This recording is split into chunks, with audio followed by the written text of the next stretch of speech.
you missed it earlier, just Cap's head was hanging out of this hole there.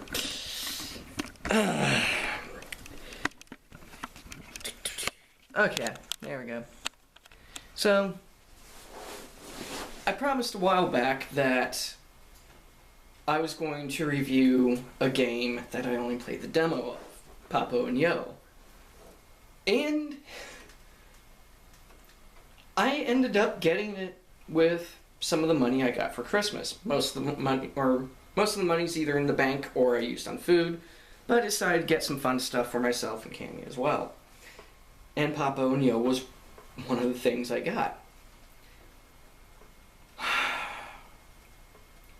Pretty much everything I stated in the demo applies. It is brilliant, imaginative, and fun. And I'm sticking to the fact that I'm giving it roughly a B plus, A minus. Right around there. It's kind of on the border.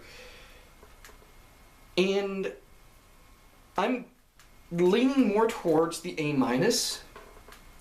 Mainly because while there are some flaws, like the controls being a little bit loose, it more than makes up for it. The story is...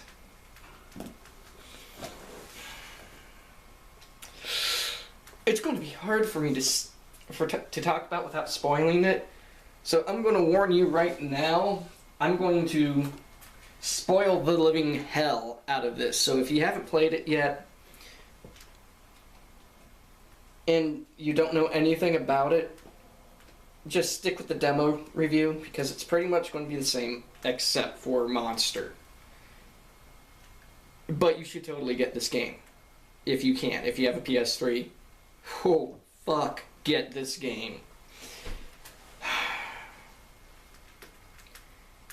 But the reason I'm leaning more towards A minus instead of B plus, being the story, is despite Hunter's staring at me again. But despite having little to no dialogue, there's very little dialogue in it. And kind of on a first playthrough, if you don't know what is going on, you're blindsided by it in the end. But everything in this story is told so well that you have this dramatic effect with it. You genuinely feel for your main character, Kiko. And that being is, I think I mentioned this before, it's an allegory for child abuse. And first time I read it, I was like, or the synopsis for it, I was like, oh, brother, it's not going to work. And I gotta thank, again, Pro Beer Reviews for suggesting this demo, the entire game. Because my first impression was once again wrong. Instead of being just this fantasy-based game, it's very, very much horrifying and lighthearted. It straddles the line between being a kid's game and an adult game. But on the kid's game, and it's really hard to describe. I was talking to some friends today, met up with them and had dinner with them. And I'm telling his daughter and him and his girlfriend that he adopted his daughter from an ex. Long story, I don't want to get into that. Actually, my niece, too. But, well, fake niece. But anyway, we're talking about this, and I'm giving them the whole synopsis. And I'm realizing, as I'm going through of it, all of us our eyes were watering. The reason being, Monster represents Kiko's father. The girl that says you're cursed and is trying to help you represents a friend of yours. The frogs represent alcohol. The first time Monster got a hold of a frog and went after me, I was horrified. He just picks you up, shakes you, and then throws you off in a direction as you're screaming. When you first get Monster, you think, oh, he's just this gentle giant. You jump on his belly and it sends you up higher. Once you climb on top of him, he kind of looks at you like, huh? Oh, and falls back asleep. He chases after you with his tongue hanging out if you're carrying the fruit. And once those frogs come out, it's scary. You're being chased. You're not safe anywhere. Well, most anywhere. Then he killed one of my sidekicks, Lula, the robot. I go, get Lula fixed. He kills the girl. At this point, I'm like, oh my god, what's going on? What is happening here? I finally get to this place where we're about to see the shaman, but the robot has to stay behind. And as you're on this trolley going to see the shaman, the scene flashes and Monster turns into the father. And he's just sitting there like this. A bottle of whiskey in his hand. Well, you can't really see, but he's like, his head is sloped forward.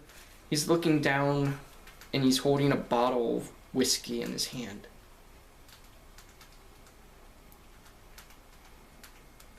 You get to the shaman who tells you there's no shaman. You have to face your repressed memories. You have 4 statues. One of Kiko, one of Monster eating a frog, one of Monster chasing after you, and one of Monster eating Alejandra, the girl. And they can rotate. You rotate the statue of you flying with Lula's help, it's you playing with Lula. You rotate the statue of Monster with the frog, it's your dad with a bottle of alcohol. You rotate the statue of Monster eating Alejandra, it's your father going after Alejandra as if to kill her. This one was shocking, most shocking one for me.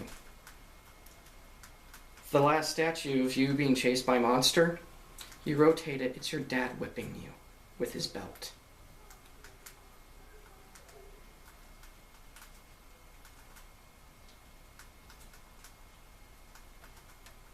The meaning of it kinda hits right then.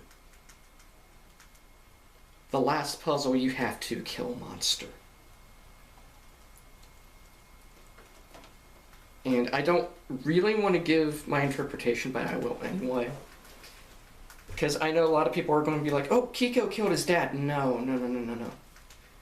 Child abusers, or people who are abused by their fathers, mothers, are likely to do it themselves.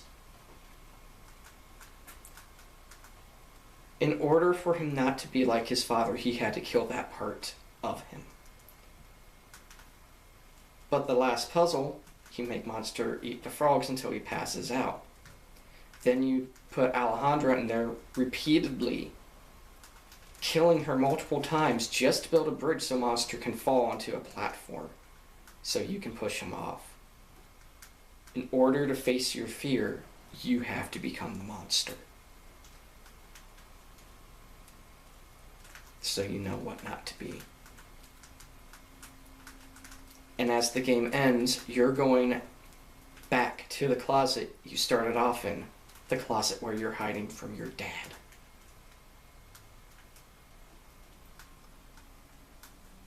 And at that point, because I'm playing through it again, I just beat it a day ago and I'm playing through it again. When you first get Monster, there's this song playing. And when you beat the game, the same song's playing, but it has vocals.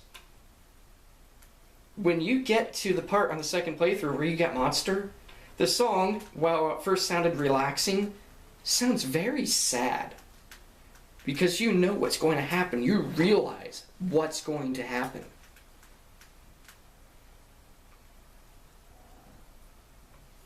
And while it may be surreal in its execution, it may be non-upfront about it, but that's what makes it so great. The fact that it's not a literal interpretation, the fact that it's so abstract, but you know what it is. I mentioned in the Wendy Awards that if I had actually played through the whole game, it would probably be nominated for Best Downloadable Game of the Year. I'd still give it to Walking Dead, but Papo and Yo deserves a nomination. I wish I had played it before the Wendy Awards. I really do, because it is a fantastic game. And if you have a PS3, definitely get it. I think it's on sale still for like $10. It's usually about 15. Oh, the only other bad thing I can think of other than the controls, it is really short. It's about 3 hours long. So get it now while it's on sale, because it's worth it for $10. I wouldn't pay 15 for it, but 10, definitely. Oh hell, I'd probably pay 15 for it because the you get a bonus objective after you beat the game of collecting hats. I forgot about that, and it's a lot of fun to do that too. God, there's something else you can do. Oh, and for extra fun, try beating the game without using the hint boxes at all. That's another thing I'm doing too. It's replayable in the sense that it is just an excellent game. Nothing changes, but the game, the journey is just excellent. Then speaking as someone who loves this writer, if you've read any Neil Gaiman books, it's very much like that. I'm playing through the demo and thinking, wow, this is like Mirror Mask, except a lot better. I hated Mirror Mask. Cammy's going to kill me for saying that, but I hated Mirror Mask. But, yeah, Papo and Yo, A-, get it. I'm going to take a bit of a break here. I know it's only 12 minutes, but I also want to review another fucking emotional roller coaster here in a bit. But first I need to charge the camera for a little while. So stay tuned, and then we're going to talk about The Walking Dead.